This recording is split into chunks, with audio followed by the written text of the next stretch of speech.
KWQC News.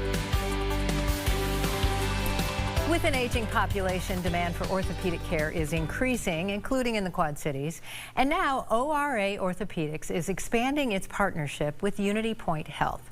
Jim Earle is a physician assistant with ORA and joins us now to talk more about the growing need for orthopedic care. Thanks for coming in. Very happy to be here.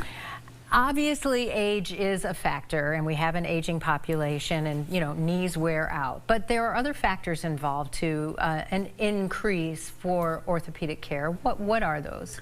Part of it is we're seeing in the Quad Cities not necessarily an increasing population, but a population of increasing senior citizens for sure, and especially those who want to be more active. Whereas before people might have sat at home when they had knees or hips that hurt more, now they want to be out walking the dog, walking, hiking, playing pickleball, things like that.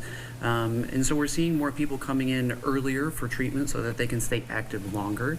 And then for more kind of permanent treatment, so to speak, like things like knee and hip and shoulder arthroplasty. Okay, we're going to work on your mic here for just a second. And then I'm going to ask you, what are some of the more common procedures that you're doing these days that might be different from even just a few years ago? Sure. Hip and knee replacement are probably still the core of orthopedics, and for getting people back and going, that's probably the thing that sees the most volume in the clinic. A lot of patients don't know that we do things like shoulder replacements, though, even though that's a procedure that's been around for a while as well. But how we do things has probably changed nearly as much, especially in the realm of pain control, which is probably what I've seen the biggest change in my time at ORA, where we're doing much better job keeping patients' pain under control for longer periods of time, using less and fewer narcotics in how we treat their pain afterwards. Newer techniques lead to better results for patients, and so sometimes it's the same procedure but doing it a little bit differently, a little bit more efficiently, so that you're protecting other structures around better, so that people can get up and be active much sooner. Yeah, you talk about pain, and I know that a lot of people are curious if you're not using the same amount of narcotics, what other options are there? Were we talking like a nerve block? Sometimes, yeah. So especially for bigger surgeries, doing a nerve block in conjunction with a general anesthesia or something like a spinal anesthetic, if we're doing a hip or knee replacement, can provide 24 hours worth of pain relief for patients after surgery.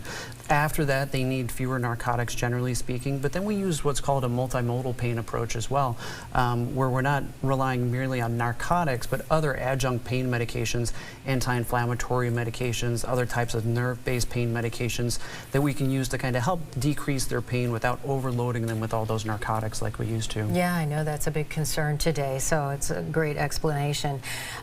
There have been a lot of changes in area hospitals, and ORA recently announced that they were no longer going to be providing emergency and trauma services with Mercy One Genesis, which explains, I'm assuming that is why you're expanding your relationship with Unity Point Health. So explain to us what that relationship, what that expansion is going to be, and how it can help patients. Sure. So ORA will be taking orthopedic call services for Unity Point at their Moline, Rock Island, and Bettendorf locations.